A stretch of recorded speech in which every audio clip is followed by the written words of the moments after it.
too.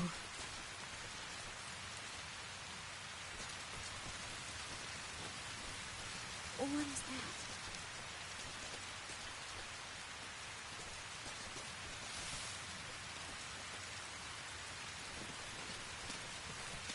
What's that?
I'm so hungry.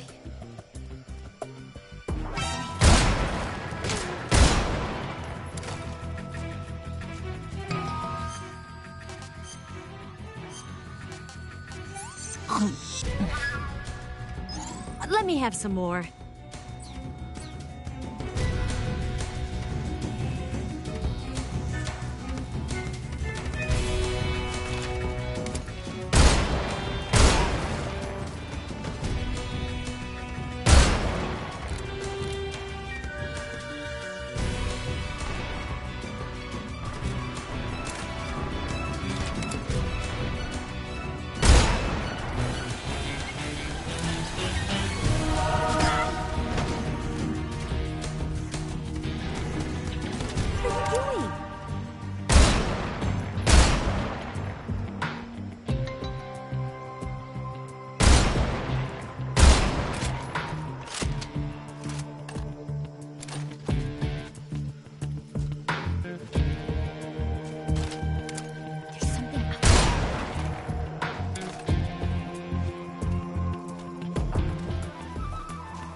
Can I have seconds?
Come on, Snake.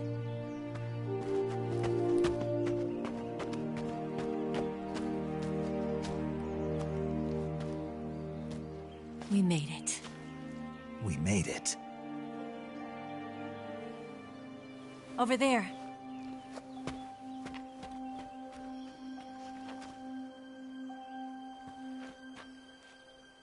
It's the boss, isn't it? I'll go get the wig ready to take off. Right. I'll leave you two alone. But come back in one piece, okay?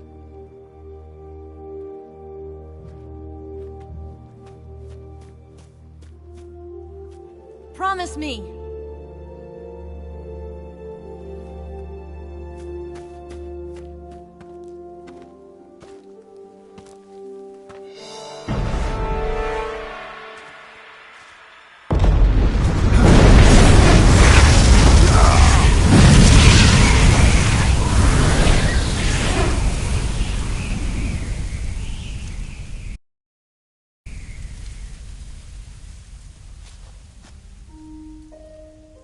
Life's end. Isn't it beautiful? It's almost tragic. When life ends, it gives off a final lingering aroma. Light is but a farewell gift from the darkness to those on their way to die. I've been waiting, Snake, for a long time.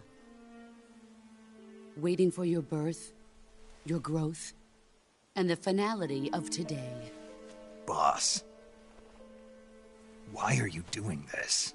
Why? To make the world one again. The world used to be whole. But with the end of the Second World War, the philosophers began to fight amongst themselves, and the world was torn apart. The Cobras, my comrades, who trained and fought apart as well. The foibles of politics and the march of time can turn friends into enemies just as easily as the wind changes. Ridiculous, isn't it? Yesterday's ally becomes today's opposition. And this Cold War? Think back. When I was leading the Cobras, America and Russia were fighting together.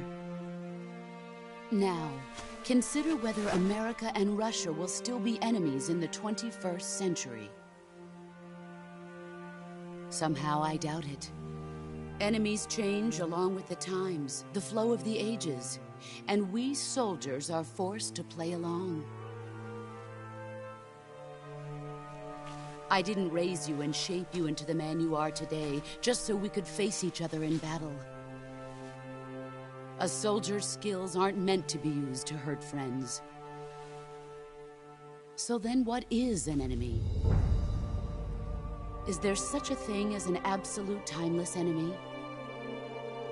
There is no such thing, and never has been. And the reason is that our enemies are human beings like us. They can only be our enemies in relative terms. The world must be made whole again. The philosophers must be reunited. I will devote my skills to that purpose. And with the Colonel's money, I will achieve that end. Just as I once created the Cobras. They are my family. I may no longer be able to bear children, but I still have a family. It was November 1st, 1951. I was in the Nevada desert participating in atomic testing. The name Nevada is derived from Spanish, covered in snow, white as snow. And snow is exactly what I saw in that Nevada desert. It froze my blood white. Snake, you were an atomic test subject, weren't you? On Bikini Atoll. That's part of the reason I was drawn to you. You and I are alike. We're both slowly being eaten away by the karma of others. we'll never have the chance to die peacefully of old age. We have no tomorrow. But we can still have hope for the future. In 1960, I saw a vision of the ideal future from space. 3 years earlier, the Soviet Union had succeeded in launching Sputnik, the first man-made satellite in history, into orbit. This came as a huge shock to the United States. In response, America threw everything it had into its own manned spaceflight project, the Mercury program. Even as the Soviets seemed poised to send their first man into space, America was still experimenting with chimpanzees and rockets. The government wanted human data. So they secretly decided to send a human being into space. I was the one they chose. At the time, they didn't have the technology to block out cosmic rays, and whoever they sent up would inevitably be exposed to heavy radiation. That's why they chose me. After all, I'd already been irradiated once. Of course, you won't find any of this in the history books. I could see the planet as it appeared from space. That's when it finally hit me. Space exploration is nothing but another game in the power struggle between the US and the USSR. Politics, economics, the arms race, they're all just arenas for meaningless competition. I'm sure you can see that, but the Earth itself has no boundaries. No East, no West, no Cold War. And the irony of it is, the United States and the Soviet Union are spending billions on their space programs and the missile race, only to arrive at the same conclusion. In the 21st century, everyone will be able to see that we are all just inhabitants of a little celestial body called Earth. A world without communism or capitalism, that is the world I wanted to see. But reality continued to betray me. In 1961, I was sent to Cuba, to Bahia de Cochinos.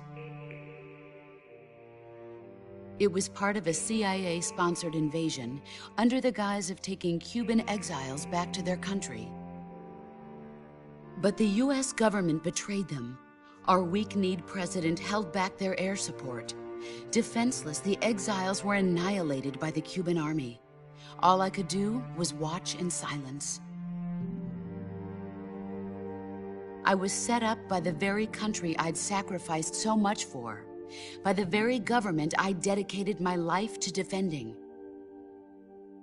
I was driven from the surface world, and I went underground. Then, 2 years ago, I faced the Sorrow, my old comrade in battle. He was my friend. But one of us had to die. I was left with no choice. The Sorrow gave his life for me. There is no enmity between us. One must live, and one must die. That was the mission. The ones who gave me that mission were the philosophers.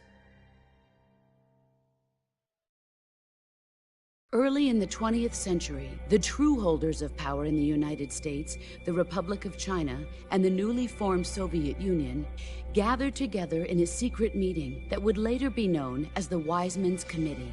The secret pact they formed there marked the beginning of the philosophers. But the last of the original members died in the 1930s.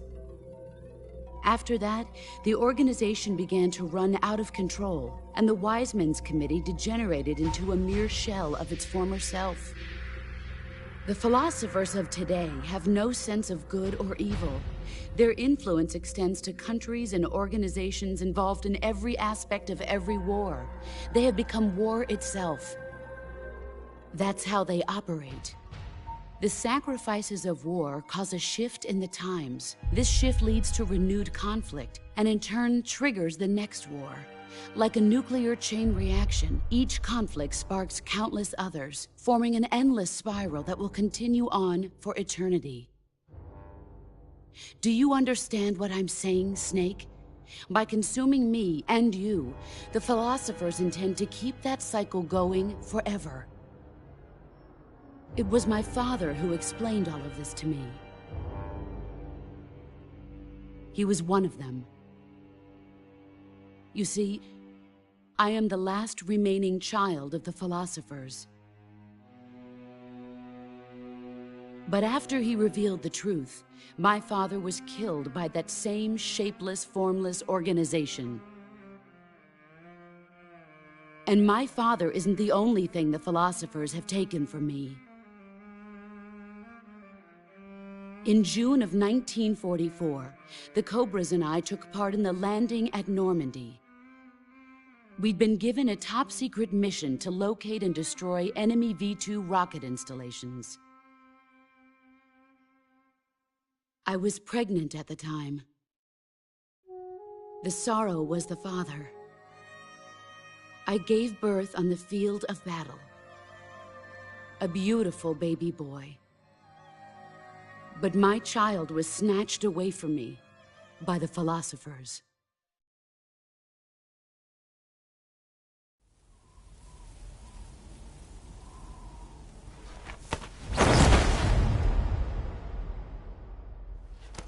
Look at this scar. This is proof that I was once a mother. I gave up my body and my child for my country. There is nothing left inside me now. Nothing at all. No hatred, not even regret. And yet sometimes at night, I can still feel the pain creeping up inside me, slithering through my body like a snake.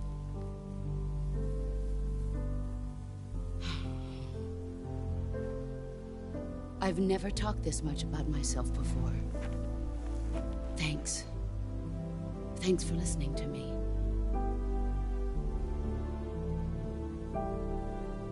I feel content. Snake,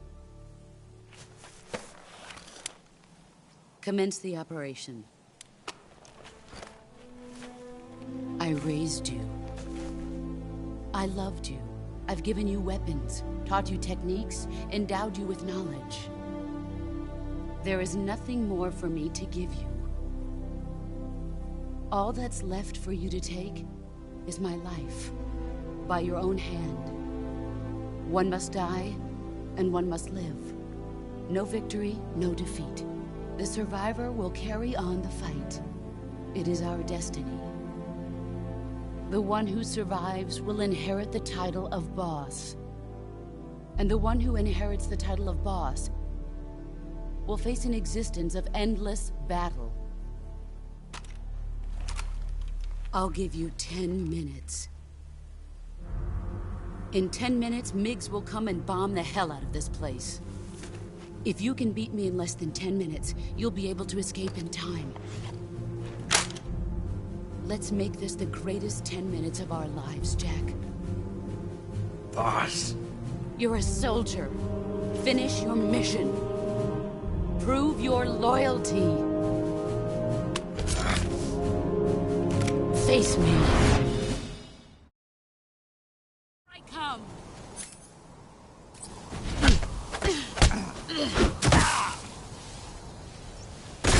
You're not the man I thought. All these years and you better run.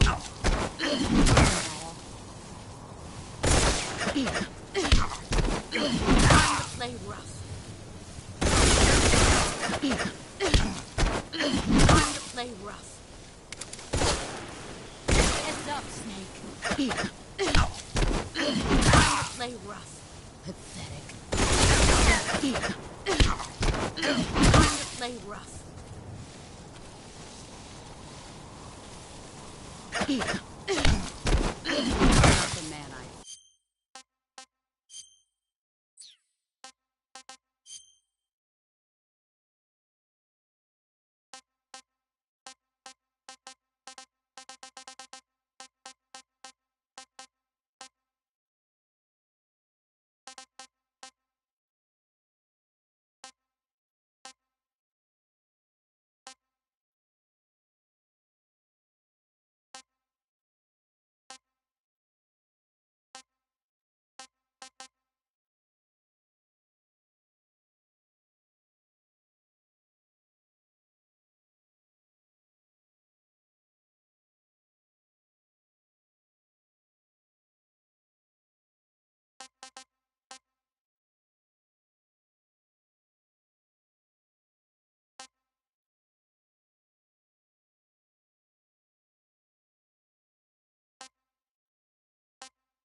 Heads up. Up, Snake.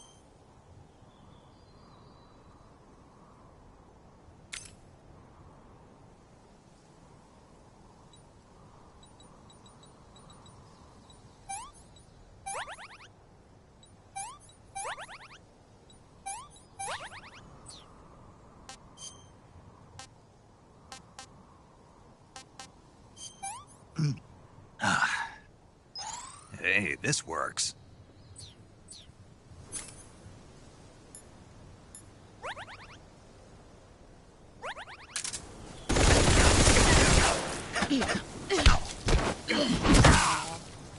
All these...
Where are you?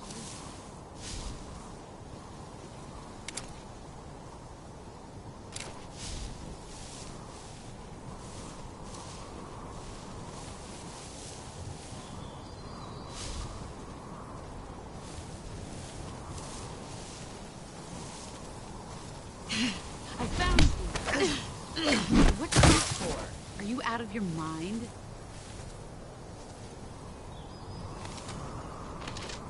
Pathetic.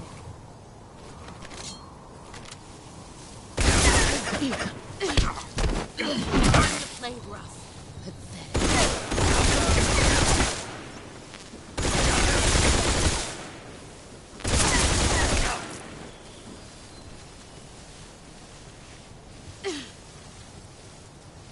Here I come.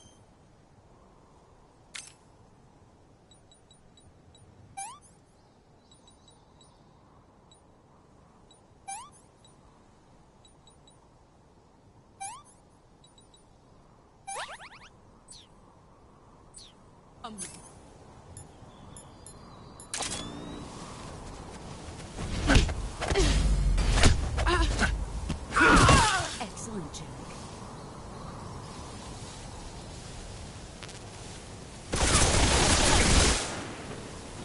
Here I come.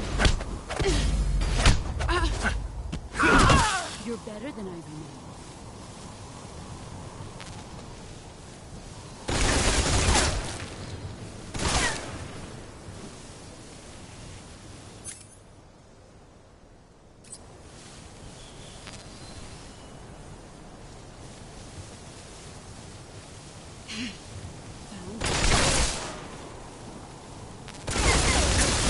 Get ready.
improved.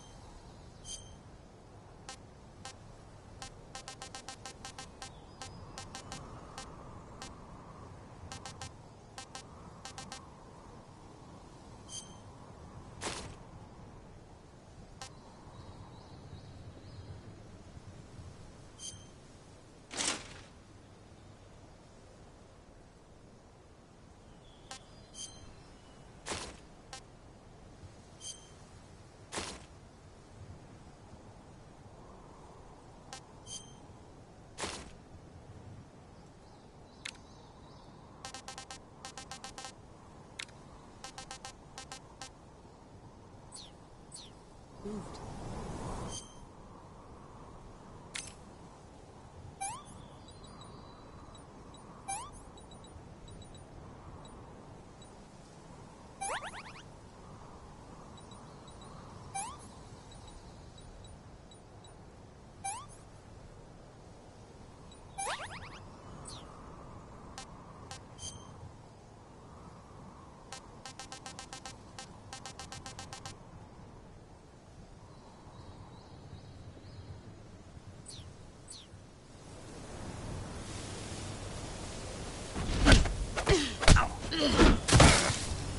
5 more minutes.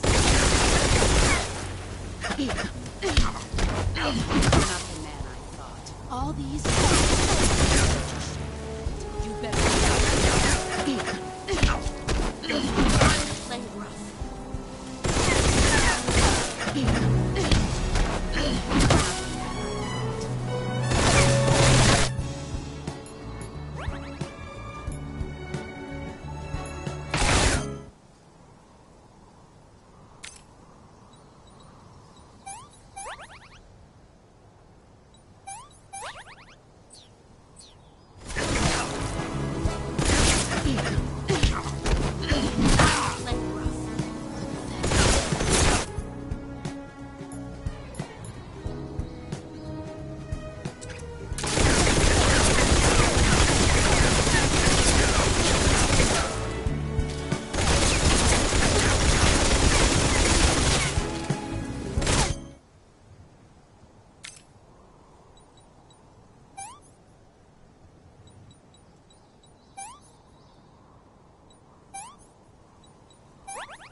tasty.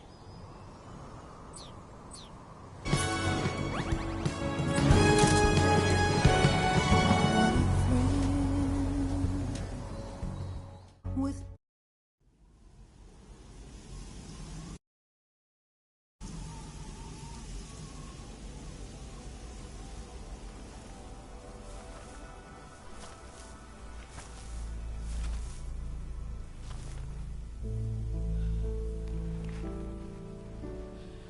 Take this.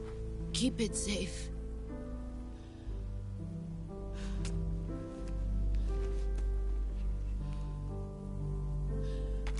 It's our only hope.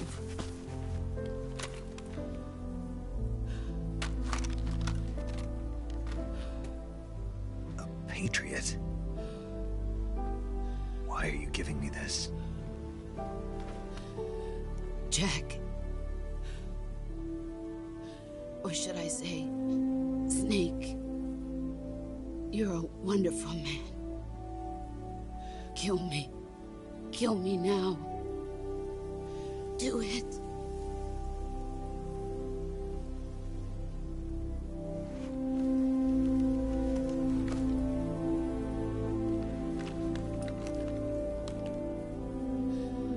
There's only room for one boss and one snake.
ready to go, Snake?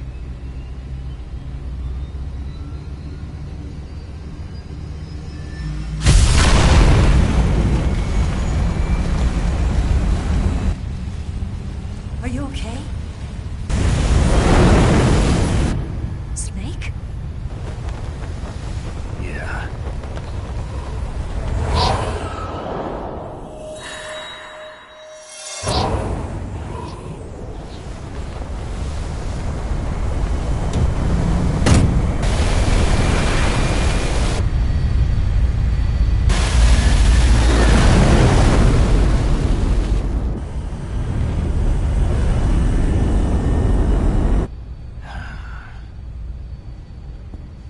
I told you you could trust me.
Snake, try to remember some of the basics of CQC.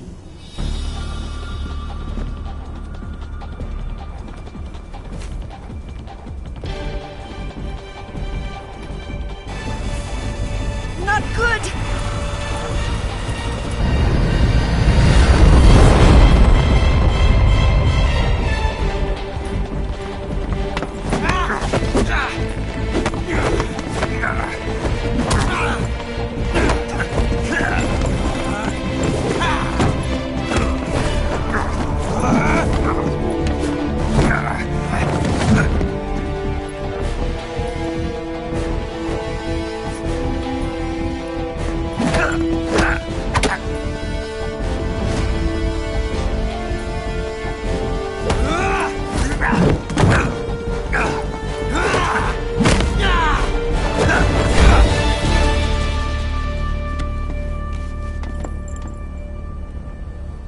I picked up a few new moves.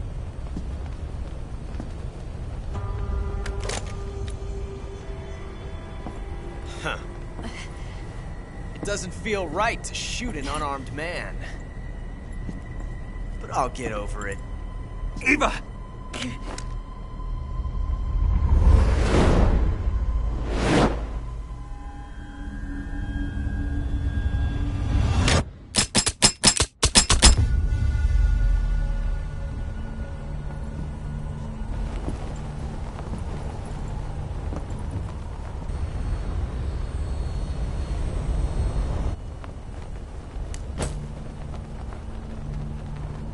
What do you say to one last showdown? Yeah, all right.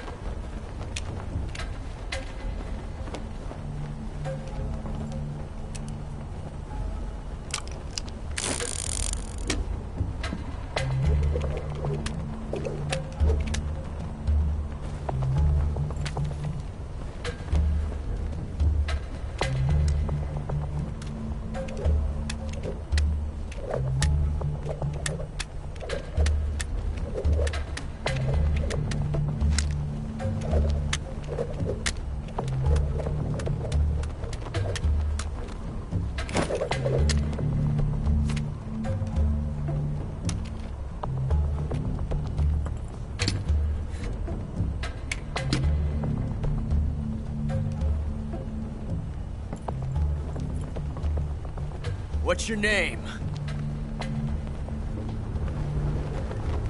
Snake. No. Not that name. You're not a snake, and I'm not an ocelot. We're men with names. My name is Adamska. What's yours? John. Very well, John. Plain name. But I won't forget it.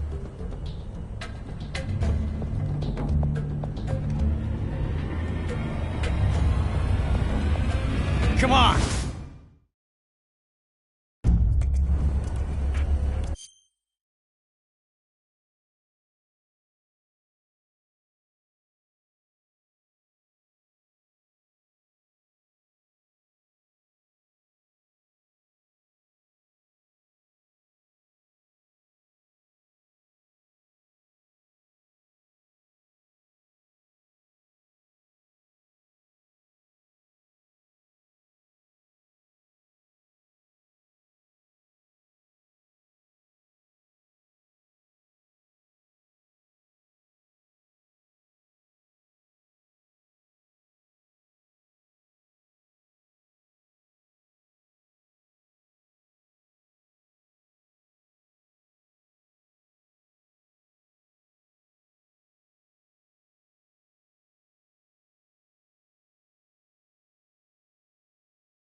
It's a blank.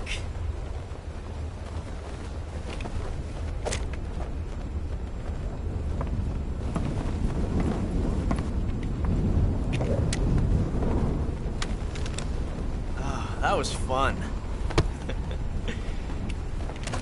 Till we meet again, John.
We made it. Yeah, we sure did.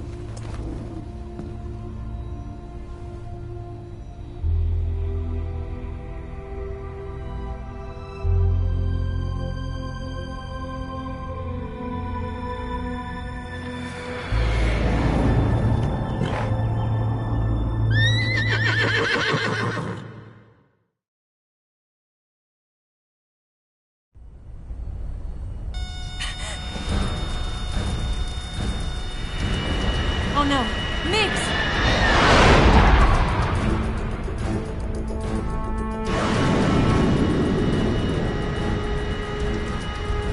There's no way out!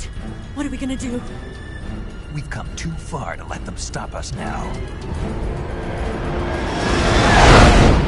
Those things have got to be armed. It's no use. There's no way we can outmaneuver them.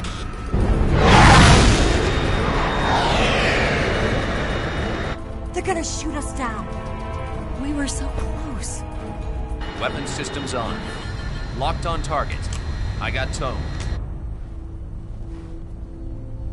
You were great, Eva. Huh? Thanks.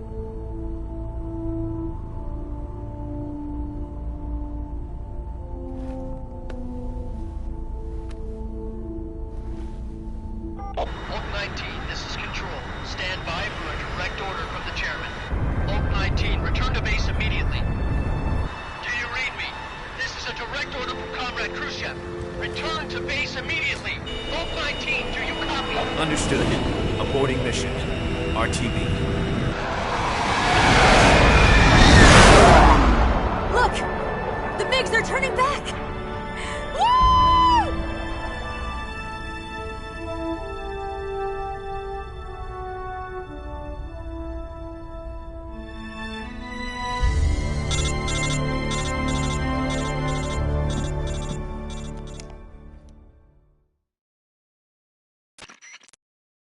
Well done, Snake. The MiGs disengaged. Most likely under orders from Khrushchev. Is this his way of helping us? Who knows? Maybe he didn't want things to get messier than they already are. Or maybe he just wanted us to owe him one. The important thing is, you made it out alive. As long as Khrushchev is with us, I don't think they'll be coming after you. It should be smooth sailing all the way to Alaska. I'm sending someone out to Galena Base to meet you. To meet me? The DCI and the President himself are waiting at Langley. Don't keep them waiting.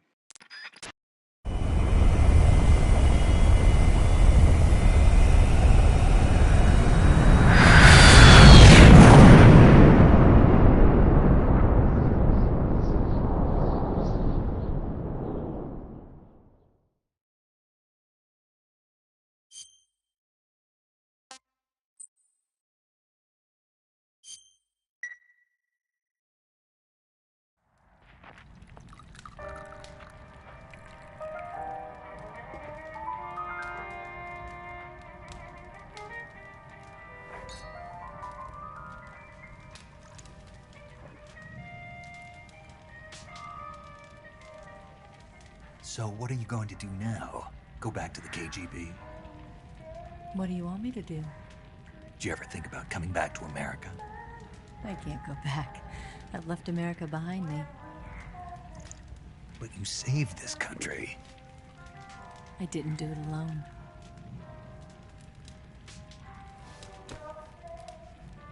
And I still owe you a dinner.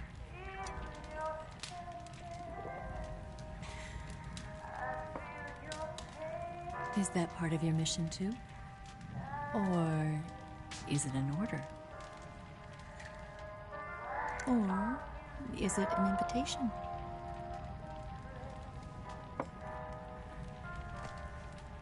Or a proposal? I don't take orders from anyone now.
Scholars tell us that the first spy in history was the snake in the book of Genesis.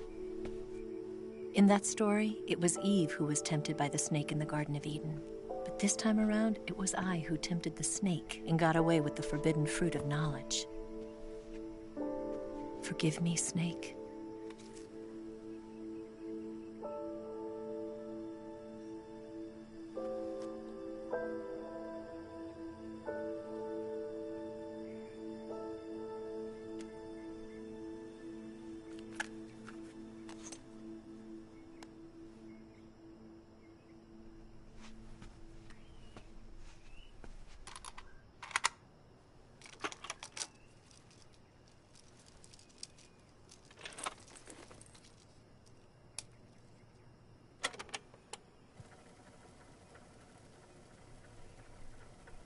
Good morning, Snake. I hope you slept well. First of all, I have to apologize. I wasn't sent by Khrushchev. I'm not a KGB spy, and I never worked for the NSA. I'm an agent of the People's Republic of China for the General HQ 2nd Department of the People's Liberation Army. It was all a lie. I tricked you. And I'm sorry.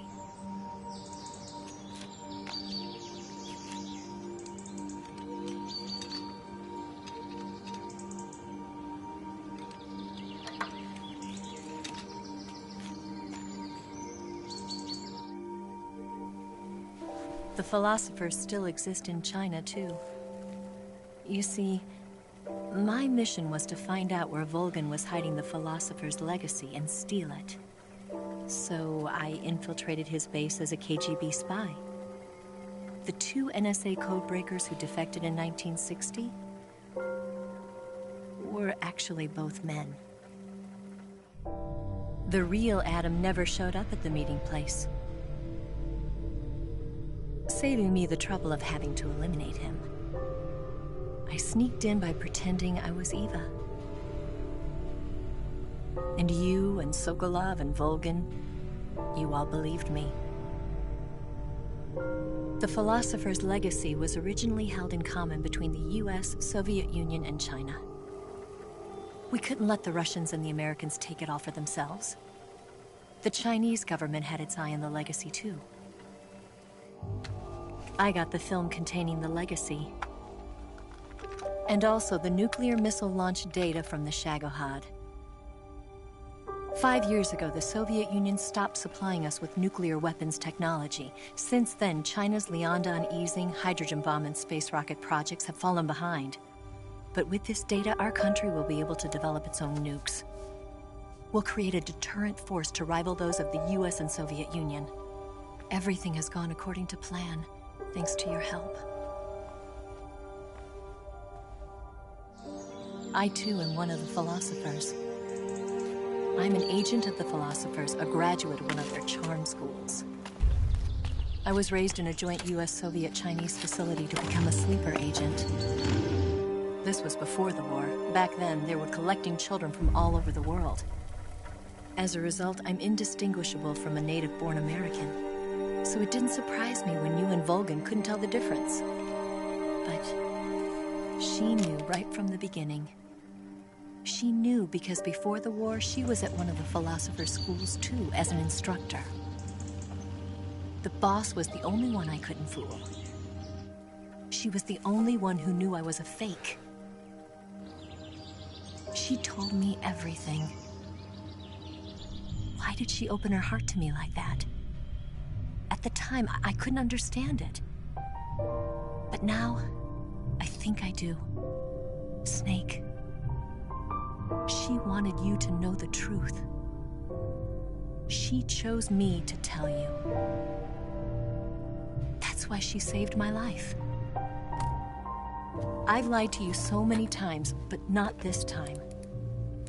My orders from the government were to obtain the legacy and to eliminate everyone who knew the truth about what happened. In other words, I'm supposed to kill you.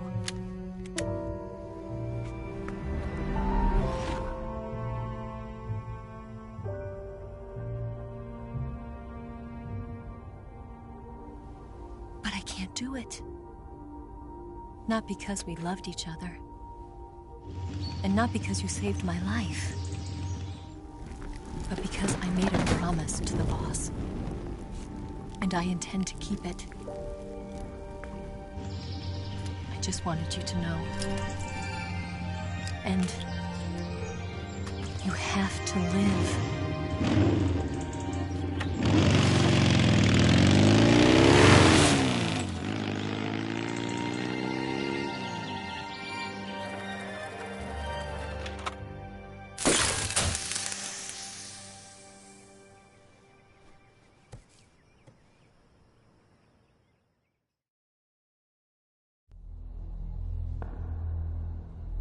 Snake, listen to me.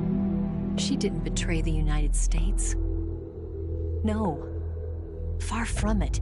She was a hero who died for her country. She carried out her mission knowing full well what was going to happen. Self-sacrifice. Because that was her duty.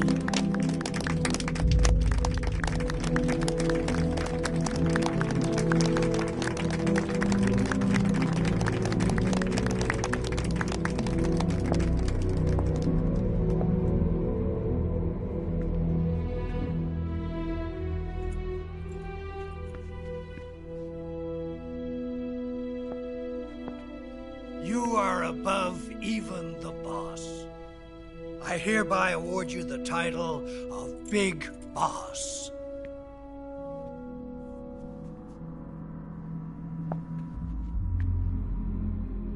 You are a true patriot.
for us.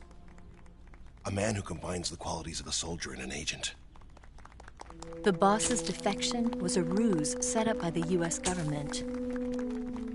It was all a big drama staged by Washington so they could get their hands on the philosopher's legacy. And the boss was the star of the show. They planned it so that they could get the legacy that Colonel Volgin inherited and destroy the Shagohod at the same time. Only a legendary hero like the boss could have earned Volgin's trust.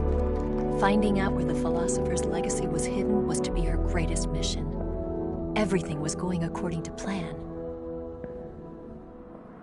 But then something happened that no one could have predicted. Colonel Volgin fired an American-made nuclear warhead at Sokolov's research facility. Khrushchev demanded that the US government provide proof that it wasn't involved. They couldn't just abort the operation to steal the legacy. So the operation itself was greatly expanded and revised. The authorities in Washington knew that in order to prove its innocence, they'd have to get rid of the boss, and that one of their own would have to do the job. The public couldn't be allowed to find out about it. Not ever. This, they concluded, would be the best way to keep the whole thing under wraps. The boss wouldn't be allowed to come back home alive, and she wouldn't be allowed to kill herself. Her life would be ended by her most beloved disciple. That was the way the government wanted it. That was the mission she was given, and she had no choice but to carry it out. Her death at your hands was a duty she had to fulfill. Out of duty, she turned her back on her own comrades. A lesser woman would have been crushed by such a burden. The taint of disgrace will follow her to her grave. Future generations will revile her. In America as a despicable traitor with no sense of honor. And in Russia as a monster who unleashed a nuclear catastrophe. She will go down in official history as a war criminal. And no one will ever understand her. That was her final mission. And like a true soldier, she saw it through to the end. But I think she wanted you, of all people, to know the truth. She wanted to live on in your memory. Not as a soldier, but as a woman. But she was forbidden to tell you herself. And that's why she told me. Snake, history will never know what she did. No one will ever learn the truth. Her story, her debriefing, will endure only in your heart.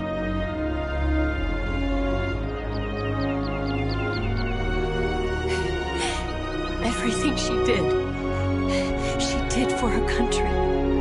She sacrificed her life and her honor for her native land. She was a real hero.